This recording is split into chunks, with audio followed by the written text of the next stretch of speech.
அனைவருக்கும் வணக்கம் friends. KL winning tips 3 PM Sri Sakthi draw number 461 செவ்வாய்க்கிழமை. ஸோ 1/4/2025 கெஸ்ஸிங் என்ன அடிப்பன்னு பார்ப்போம். அதுக்கு முன்னாடி பழசு ஒரு ரிவ்யூவும் பார்த்துருவோம். ரிவ்யூவில் நேற்று டிஜன் நம்பர் உங்களுக்கு தெரியும். ஸோ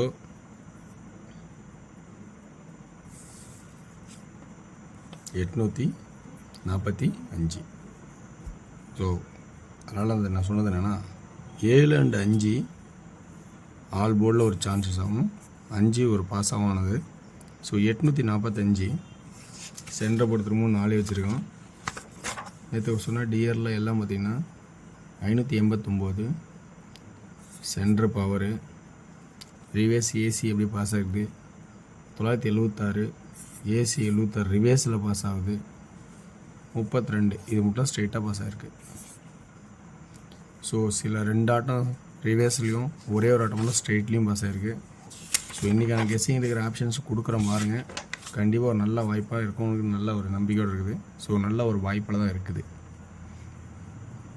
டெய்லி சார்ட் ஞாயிற்றுக்கிழமை அடிக்கிற ஏ போர்டு செவ்வாய்க்கிழமை ஏ போர்டு அடிக்கிறதா 1 வீக் அடிச்சிட்டான். ஸோ 7 நாள் தெளிவாக அடிச்சிட்டான். 8ஆவது நாள் சான்ஸில் கொடுக்கலாம் அப்படிங்கிறதுக்கு ஞாயிற்றுக்கிழமை அடித்தேன் 0வே. இன்றைக்கி ஏ போர்டில் 0 யாருக்கெல்லாம் தேவைப்படுதோ அந்த 0 வச்சு ஆடுங்க.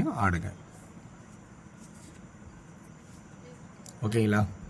ஸோ இன்றைக்கி நான் ஆட போராட்டம் ஏ போர்டில் 0ங்கிற ஒரு பக்கம் இருந்தாலும் நான் வேறு ஒரு ஆங்கிளில் வேறு ஒரு ஆப்ஷன் எடுத்திருக்கேன். ஸோ அது உங்களுக்கு எந்த அளவுக்கு வாய்ப்பு இருக்குது. ஏன்னா விடுபட்ட 0 இருந்தாலும் இறங்கலாம். ஸோ 0 அப்படின்னு தேவைப்பட்டால் உங்களுக்கு 0 அப்படின்னு வச்சுக்கிங்க. ஸோ நான் வேறு ஒரு ஆங்கிள்லேருந்து நல்ல நல்ல வாய்ப்பாக இன்றைக்கி இருக்கும். கண்டிப்பாக ஒரு சக்ஸஸ் ஆகணும்னு நம்பிக்கையோடு எடுத்திருக்கேன். அது உங்களுக்கு பிடிச்சிக்கா பாருங்கள். 2 3 ஒரு பாயிண்ட் இறங்கி 2 இது ஒரு பாயிண்ட் இறங்கிச்சு. 2 4 ஒரு பாயிண்ட் இறங்கி 3 அப்போ 1 2 3. ஸோ 2 3க்கு அப்புறம் 3 அடிக்காமல் ஒரு பாயிண்ட் கம்மியாக அடிச்சிருக்கான். 2 4க்கு அப்புறம் ஒரு பாயிண்ட் கம்மி அடிச்சிருக்கான். 2 1 பவரு 2 5 பவர் ஆகுமா? ஆனால் 2 8 இங்கே பவர் ஆகலை. 8ஆக தான் இருக்குது. ஆனால் இதே தான் இந்த 0 இங்கே பவர் சீல, இந்த 0 இதே சீல பவரு, இந்த 8 இங்கே பவர்னா 3 ஆகுமா? சி போர்டில் 3 ஆகுமா 0வா அப்படிங்கிற சான்சஸாக காட்டுறேன். ஸோ புரியுன்னு நினைக்கிறேன். 3 பவர் 8 இப்படின்னு இந்த வாரச்சட்டில் தினச்சட்டில் ஆடியிருக்கான். ஸோ இது ஒரு பவர் இருந்தாலும் இது இந்த டெய்லி சாட்டில் இருக்கிற ஒரு ஆப்ஷன்ஸ் மட்டும் எடுத்திருக்கேன். இதுக்கு மேலே எடுக்கிறது தான் ஒரு இம்பார்ட்டன்ட். இதுக்கு மேலே எடுக்கிறது தான் இந்த ஏசியில் மட்டும் உங்களுக்கு என்ன ஆடலாம். 2D இதில் என்ன ஆடலாம் அப்படின்னு பார்த்தீங்கன்னா 0 3 0 8 0 0 சான்ஸ் இருக்கா அப்படிங்கிறத பார்த்துக்கங்க. 0 3 0 8 0 0. ஸோ ஒரு வாய்ப்பு இருந்தால் இதில் நீங்கள் இந்த டெய்லி சாட்டில் கான்செப்ட் இருந்தால் எடுத்துங்க. ஆனால் நான் சொல்ல போகிறது நீங்கள் எல்லாமே வீக்லி சாட்டில் ஒரு இம்பார்ட்டன்ட் கான்செப்ட்டு. அந்த கான்செப்ட் எப்படின்னு பாருங்கள். புரிஞ்சால் உங்களுக்கு எடுத்துங்க. ஸோ நல்லா தெளிவாக பாருங்கள், புரியும். 479 பாஸ். தெளிவாக பாஸ் ஆச்சுங்களா? அடுத்தது 1 2 3ஆம் நாள் 37 பாஸ். ஸோ தெளிவாக பாஸ் ஆகிருக்குங்களா?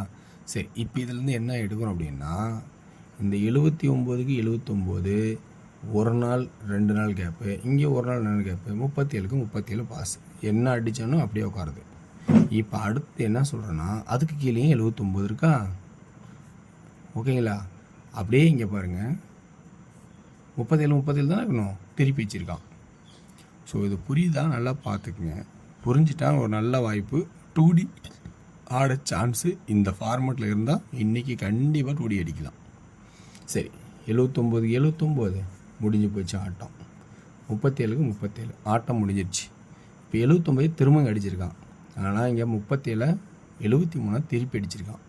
சரி, இதில் என்ன அடிப்பான் அப்படின்னு பார்த்தோமா, இந்த 79க்கு என்ன அடித்தேன்னு பார்த்தோன்னா அடுத்த நாள் கீழே 7 9 ஃபுல் பவர் அடிச்சிருக்கான். ஓகேங்களா? அப்போ ஃபுல் பவர் அடித்த மாதிரி இந்த 73 என்னவா அடிப்பான் ஏபியில். நல்லா பாருங்கள், இதெல்லாம் பிசி, இது வந்து ஏபி. அப்போ இதில் ஏபி என்ன அடிப்பான்? அப்போ ஃபுல் பவராக இறக்குனா 28 அல்லது 82. ஏன் திருப்புறோம்? ஏன்னா 79க்கு 79 அடித்தான், திரும்ப 79க்கு கீழே இங்கே ஒரு 79 அடித்தான், 37க்கு 37 அடித்தான், இந்த 37க்கு 73 திருப்பினான். அப்போ திருப்பினான்னா இன்னைக்கு கண்டிப்பாக 2Dயில் ஏபியாக இருந்தாலும் சரி, ஆளாக இருந்தாலும் சரி, நல்லா புரிஞ்சுக்குங்க. 28 82 என்னோட கான்செப்டில் இந்த கான்செப்ட் இவன் அடித்த மாதிரி அடித்தான்னா 95% வாய்ப்பு இருக்கும் அப்படின்னு எனக்கு நம்பிக்கை இருக்குது.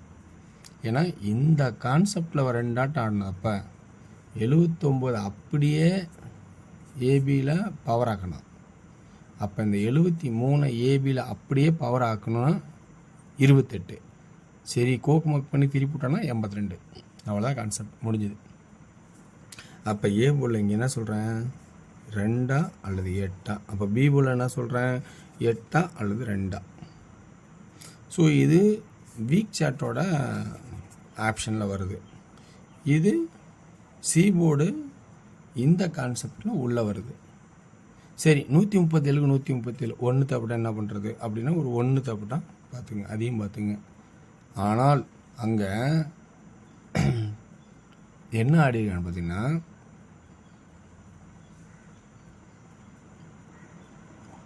இந்த 979 அடிக்கிறாங்கள, இந்த 9 தான் இங்கே பவர் ஆகிருக்கான். அப்போ இந்த 7 தான் இங்கே பவர் ஆக்க சான்ஸ் உண்டு.